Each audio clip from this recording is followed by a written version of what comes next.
নমস্কার বন্ধুরা, কেমন আছো তোমরা? জয়ীর সংসারে একটা নতুন ব্লগে তোমাদের স্বাগতম। আশা করি তোমরা ভালো আছো, আমিও ভালো আছি। আজকে সকাল, এখন বাজে ঘড়িতে 8টা। মেয়ে রেডি হয়ে গেছে, মেয়ে এখন স্কুলে যাবে। আর তারপরে সমস্ত কাজ শুরু হবে। মেয়ে খাওয়া দাওয়া কমপ্লিট হয়ে গেছে, বই গোছানো, টিফিন গোছানো সব হয়ে গেছে। মেয়ে এখন যাবে স্কুলে। মাম্মাম রেডি হয়ে বসে আছে, আর 5 মিনিট পরে তারপর নিচে নামবে। মাম্মাম হাই করো সবাইকে, গুড মর্নিং করো।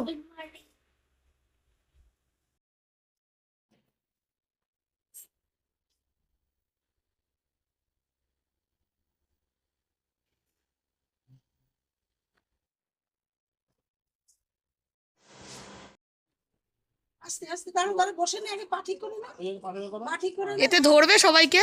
না, সব চলে গেছে। ফোন করে বলছি সবাই। ও, বাবা হাসারা টাটা। কিছু। ও আচ্ছা। ওলে বাবা, বাতাসটা খুব গরম লেগেছে।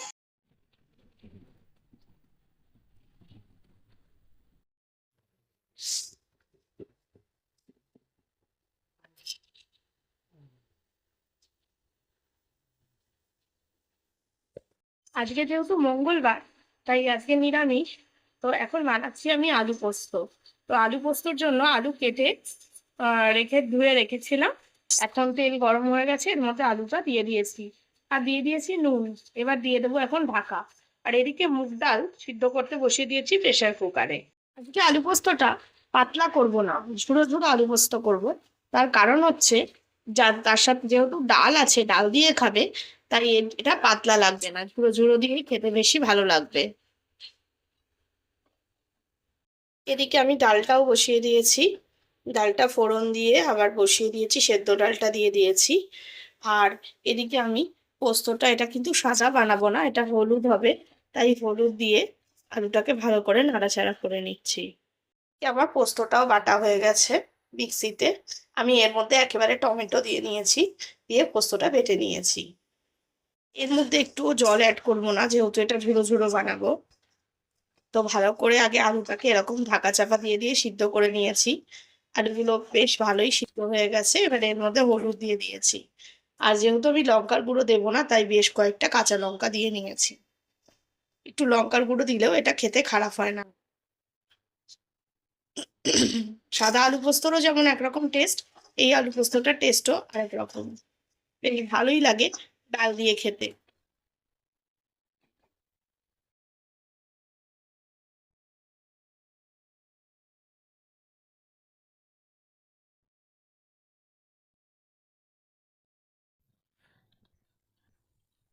কনফ্লেক্সটা ঢেলে করে রাখলাম, মাত্র পুজো করে উঠলো। তো ঠাকুরের প্রসাদটা দিল, প্রসাদটা এখন আমি তুলে রেখে দিচ্ছি।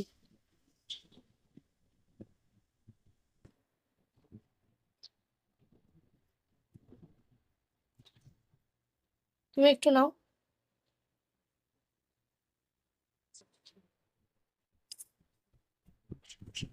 ডালটা করা হয়ে গেছে, ডাল রেডি।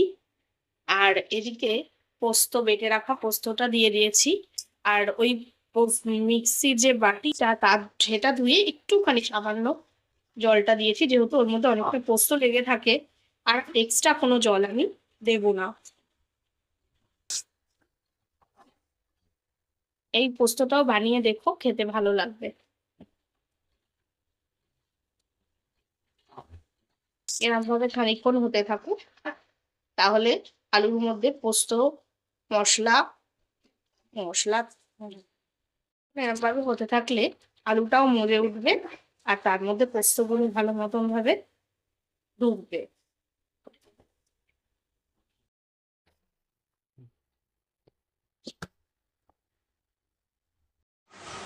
পোস্ত রেডি হয়ে গেছে, পাত্রে ঢেলে রাখলাম।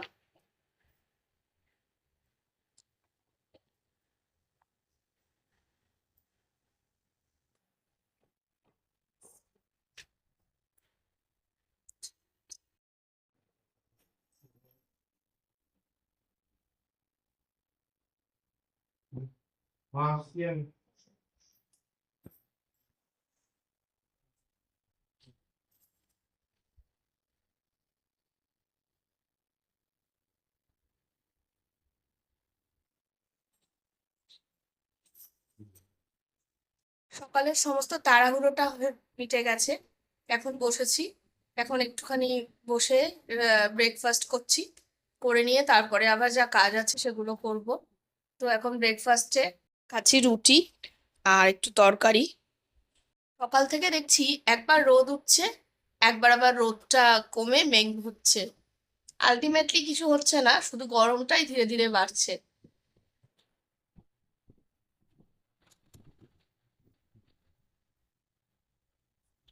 ফার্স্ট করা হয়ে গেছে, মা এখন পাশের বাড়ির ওনার সাথে গল্প করছে।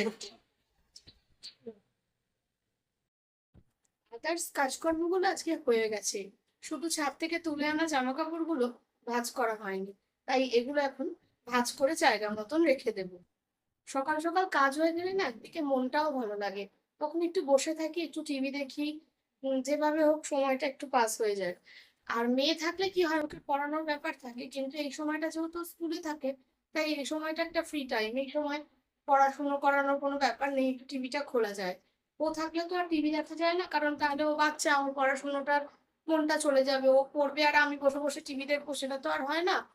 তো সেই জন্য এই সময়টা একটুখানি নিজের মতন করে ব্যবহার করে নিই, যেগুলো কাজগুলো পেন্ডিং থাকে সেই কাজগুলো করে নিই। যেমন এই জামা কাপড় গোছানো গুলো, এই কাজগুলো হয়ে গেল। আর তার সাথে কি হয়, লন্ড্রিতে আয়রন গুলো পাঠানো হয়েছে, আমার শ্বশুর মশাইকে দিয়ে বললাম একটু দিয়ে আসো তো বাবা, তা লন্ড্রিতে দিয়ে এলো। কিন্তু কিছু কিছু জিনিস থাকে যেগুলো ডেলি ইউজ করি, সেগুলো সবকিছু লন্ড্রিতে পাঠাই না, সেগুলো এরকম হাতে সময় থাকলে কি করি, নিজে নিজে করে নিই। তো এখন এই নাইটিগুলো সমস্ত শুকিয়ে গেছে, ছাদ থেকে নিয়ে আসা হয়েছে, তো এগুলো ভাঁজ করে নিলাম, ভাঁজ করে এবার জায়গা মতন এগুলো রেখে দিলাম।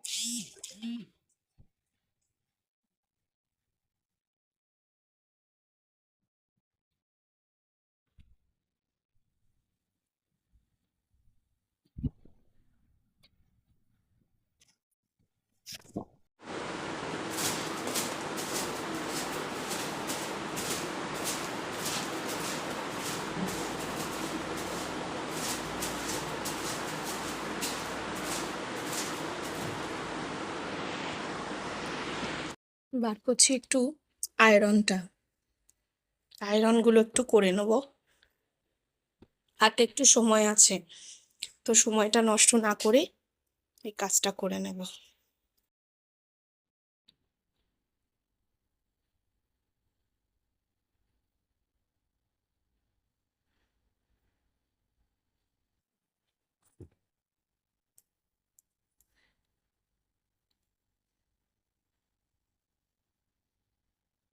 বসে আয়রনগুলো কমপ্লিট করলাম, এবার যাব রান্নাঘরের কাজটা করতে। রান্নাঘরে রান্না হয়ে গেলেও ওই পরিষ্কার করার কাজটা না একটু দেরি করে করতে হয়, কারণ বাসন মাজাটা বাকি থাকে, ঘর মোছাটা, এগুলো উনি করে দিয়ে যান। তারপরে আমি ইয়ে করি, ওই কাকিমা যিনি আর কি আছেন করে দিয়ে যান, তারপরে আমি বাকি কাজগুলো করি, বাসন তোলা, গ্যাস মোছা, এগুলো করি। তো এখন এই কাজগুলো করে নেবো।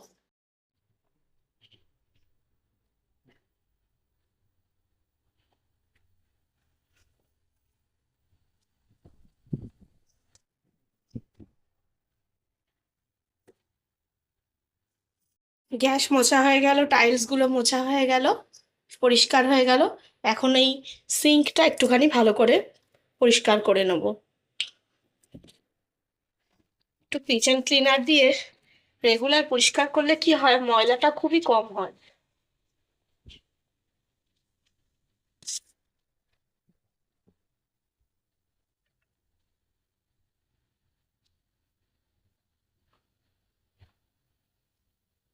এমনিতেই এখানে বাসন মেজে যায়, তারপরে টুকটাক সবজি ধোয়া সবকিছুই তো হয়, তাই রেগুলার এটা রেগুলার করে নিলে না, দেখো একদম পরিষ্কার হয়ে গেল।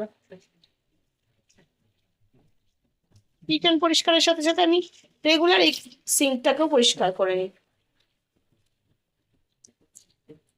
একটা স্কচ ব্রাইট নিয়ে নিয়েছি, যেটা দিয়ে আমি ডাইনিং রুমের বেসিনটাও পরিষ্কার করে নিচ্ছি ওই কিচেন ক্লিনার দিয়েই।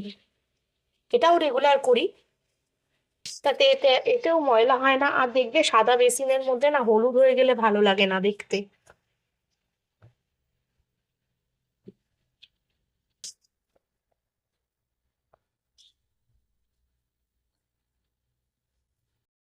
এই যে আমার বেসিনটাও ক্লিন করা হয়ে গেছে। মাত্র স্নান করে উঠলাম, এখনো টাওয়াল হাতে, তো টাওয়ালটা মেলে দেবো, দিয়ে এবার এখন একটু এখানে বসে আছি, বসে বসে দোল খাচ্ছি, কারণ সব কাজ হয়ে গেছে। এখন মেয়েকে আনতে যাব, তাই টাইমের অপেক্ষা করছি, টাইমটা হলে যাব। বাইরে এত রোদ উঠেছে, তাকালেই যেন একবারে চোখে মুখে অন্ধকার লাগছে গো, গিয়ে দাঁড়াতেই ভয় লাগছে। ওই জন্য না একদম টাইমের মধ্যেই যাব, আগে গেলে দাঁড়িয়ে থাকতে হবে রোদে রোদে। বন্ধুরা, দুপুরের পরে অনেকক্ষণ পরে আবার তোমাদের সাথে কথা বলছি। এতক্ষণ মেয়েকে পড়ালাম, ঘড়িতে এখন অনেকটা রাতই হয়েছে, 9:30 বেজে গেছে। এখন ডিনারটা বানাবো। তো আমি এখন বানাবো হচ্ছে এই যে এখানে এই সবজিটা কেটে নিয়েছি, এদিকে কুমড়ো কেটে নিয়েছি, এদিকে আলু কেটে নিয়েছি। কুমড়ো আলু তরকারি করব, আর একটু পরোটা হোক রুটি হোক যেটা হোক করব, দেখি কোনটা করি। আজকের মতন ব্লগটা এই অবধিই থাকলো। তোমরা ভালো থেকো, সুস্থ থেকো, সাবধানে থেকো। আর একটা নতুন ব্লগ নিয়ে তোমাদের সঙ্গে আবার দেখা হবে। যারা এখনও সাবস্ক্রাইব করোনি তারা চ্যানেলটাকে সাবস্ক্রাইব করো, কারণ এই জয়ীর সংসার অনেক ছোট্ট পরিবার এখনও, এটাকে বড় করার দায়িত্ব তোমাদের। তো আজকের মতন টাটা, সবাই ভালো থেকো, সুস্থ থেকো।